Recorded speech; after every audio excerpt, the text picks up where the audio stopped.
Welcome to my garden voice. இந்த நாள் அனைவருக்கும் இனிய நாளாகட்டும்.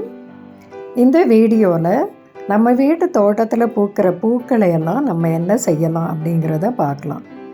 நம்ம வீட்டில் ஒரு நாளும் சின்ன சின்ன தோட்டமாக இருந்தாலும் நிறைய பூக்கள் கீழே காஞ்சி விழும்.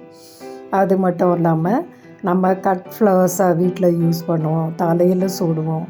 இந்த மாதிரி நிறைய பூக்கள் நமக்கு கிடைக்கும். இந்த பூக்களை எல்லாம் நம்ம அப்படியே டஸ்ட்பினில் தூக்கி போட்டு அது அப்படியே வேஸ்ட்டாக வெளியில் போயிடும்.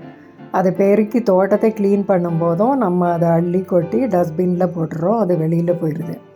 அப்படியே இல்லாமல் அதை நல்ல முறையில் நம்ம அதை பயன்படுத்தணுன்னா என்ன செய்யலாம்? இந்த பூக்களை பொறுத்த வரைக்கும் அதில் இந்த காஞ்ச பூக்களில் நிறைய சத்துக்கள் இருக்குது. அதுவும் செம்பருத்தி, ரோஸ் பெட்டல் இதில் எல்லாமே நிறைய சத்துக்கள் இருக்குது. செடியோட வளர்ச்சிக்கு, அந்த இலைகள்லாம் வெளிரி போகாமல் இருக்கிறதுக்கு, நல்ல முறையில் தளிர் வந்து பூக்கிறதுக்கு உரிய சத்துக்கள் எல்லாமே இந்த பூக்களில் இருக்குது. அதாவது விட்டமின் ஏ இருக்குது, சி இருக்குது, மினரல்ஸ் இருக்குது, கால்சியம் இருக்குது. இதில் பொட்டாசியம், ஃபாஸ்பரஸ், அயன் இதெல்லாமே செடியோட வளர்ச்சிக்கு தேவையான இது எல்லாமே இந்த காஞ்சி நம்ம தூக்கி போடுற பூக்களில் இருக்குது. அதனால் இந்த பூக்களை எல்லாமே நம்ம கலெக்ட் பண்ணி அதை நல்லா காய வைக்கணும். வெயிலில் நல்லா நம்ம காய வச்சு சேர்த்து வச்சுக்கலாம்.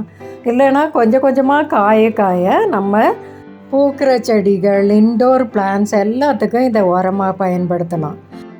அப்படி பயன்படுத்தினோன்னா இது நல்லபடியாக காஞ்சிருக்கணும். நம்ம காயாமல் போட்டோன்னு சொன்னால் அதில் ஃபங்கல் டிசீஸ் எல்லாம் வரும். அதாவது நம்ம அந்த பூக்களை எடுத்து பார்த்திங்கனாலே காய்கிறதுக்கு முன்னாடி நீங்கள் எடுத்து பார்த்திங்கன்னா இந்த மாதிரி வெள்ளை வெள்ளையாக இருக்குது, இதுதான் ஃபங்கல். அதோட அப்படியே நம்ம போட்டோம்னாலும் அந்த மண்ணோட அழுகி போன மாதிரி இருக்கும். அதனால் நல்லா காய வச்சு போடணும். வீட்டிலையே கிச்சன் கழிவுகளை போட்டு உரம் தயாரிக்கும் போது இந்த காஞ்ச பூக்களையும் அது கூட போடலாம். இனி இந்த காஞ்ச பூக்களை நம்ம டைரெக்டாகவும் செடிகளுக்கு கொடுக்கலாம். அது எப்படின்னு சொன்னால், இன்டோர் பிளான்ட், அவுட்டோர் பிளான்ட், பூக்கிற செடி எதுவானாலும் இந்த மேல் மண்ணை கொஞ்சமாக நம்ம நீக்கிடணும். அந்த மேல் மண்ணை நீக்காமல் மேலோட்டமாக போட்டோன்னா அது நாளாகும் உரமாக. இதை மண்ணை நீக்கிட்டு அதில் போட்டு மண் போட்டு மூடிடணும்.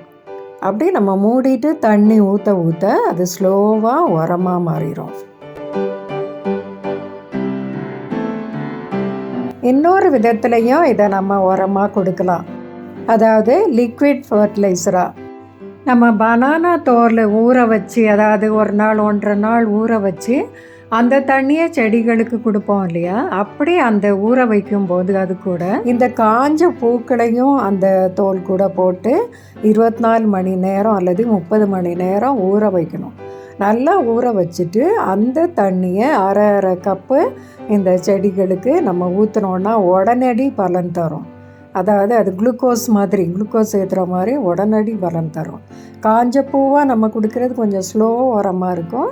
அதை ஊற வச்சு அந்த ஜூஸ் எடுத்து நம்ம கொடுக்கும்போது உடனடியாக பலன் தரும். இந்த வீடியோ உங்களுக்கு பிடிச்சிருந்தா லைக் பண்ணுங்கள், கமெண்ட் பண்ணுங்கள், சப்ஸ்கிரைப் பண்ணுங்கள். தேங்க்ஸ் ஃபார் வாட்சிங்.